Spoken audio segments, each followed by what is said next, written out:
भूटान की जमीन पर खड़ा होकर चीन दुनिया को ये दिखाने में लगा है कि भारत ने उसकी जमीन पर अटैक किया है। चीन घुसपैठ का इल्जाम लगा रहा है और दावा कर रहा है कि भारत ने इंटरनेशनल नियमों को तोड़ा है। वहीं दूसरी तरफ बॉर्डर पर युद्ध के हालात पैदा करने के लिए कभी टैंक दौड़ा रहा है तो कभी युद्धाभ्यास कर रहा है। डोकलाम में चीन की सारी चाल उल्टी पड़ रही है और पूरी दुनिया भारत के साथ खड़ी है। महज 8 लाख की आबादी वाले देश भूटान की जमीन पर कब्जा कर चीन भारत को घेरने का सपना देख रहा है।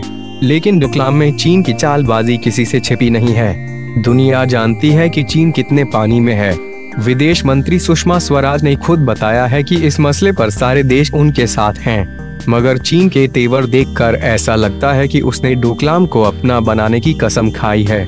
कभी वो कहता है कि डोकलाम में तिब्बत के लोग 200 साल पहले जानवर चराया करते थे, इसलिए डोकलाम चीन का है। इसलिए वो भारत पर दबाव बनाने की कोशिश करता रहता है। हाल ही में चीन ने धमकी भरे लहजे में कहा था कि नई दिल्ली को डोकलाम से अपने सैनिक तुरंत हटा लेने चाहिए ताकि तनाव पैदा न हो। हालांकि चीन इस मसले पर अपनी हेकड़ी दिखा रहा है। ये बात सिर्फ भारत ही नहीं बल्कि अमेरिका भी मानता है। अमेरिका ने खुद चीन को चुप रहने की हिदायत दी है।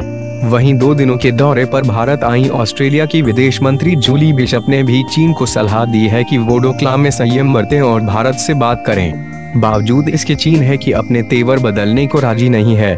यहाँ तक कि हाल में खबर आई है कि चीन ने तिब्बत क्षेत्र में हथियारों का जखीरा जमा करना शुरू कर दिया है, जिससे ये जाहिर होता है कि चीन के इरादे नेक नहीं हैं। हालांकि भारत का मानना है कि चीन के साथ बातचीत के सभी स्तर खुले हैं और दोनों के बीच कूटनीतिक स्तर से मामला सुलझा लिया जाएगा।